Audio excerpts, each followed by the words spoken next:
করে বসে রাখি, কিন্তু আবার যে এবাদত করতে হবে সেটা মানুষ ভুলে গেছে আজ দুনিয়ার বুকে। ওই কিয়ামতের দিনে হিসাব করবে। আজকে আমরা 1 টাকা দান করতে আমরা অনেক ভয় পাই যে আমরা 1 টাকা দান করলে আমার সমস্ত টাকা চলে যাবে, কিন্তু সেটা তো বুঝে না যে 1 টাকা দান করলে কাল কিয়ামতের দিনে আপনার মাথার মধ্যে ছায়া থাকবে ওই রোদের মধ্যে।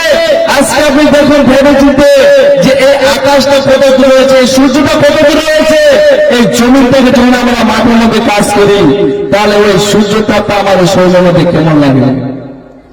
আজকে আপনি ভেবে দেখুন, আজকে আপনি মাঠে চলে গেছেন কাজ করতে, আর সূর্যটা আছে কত দূরে, একবার ভেবে দেখুন সেই সূর্য তাপটা আমার গায়ের মধ্যে লাগলে আমার সহ্য করতে পারি না, তাহলে কাল কিয়ামতের দিনে আমরা কিভাবে সহ্য করব?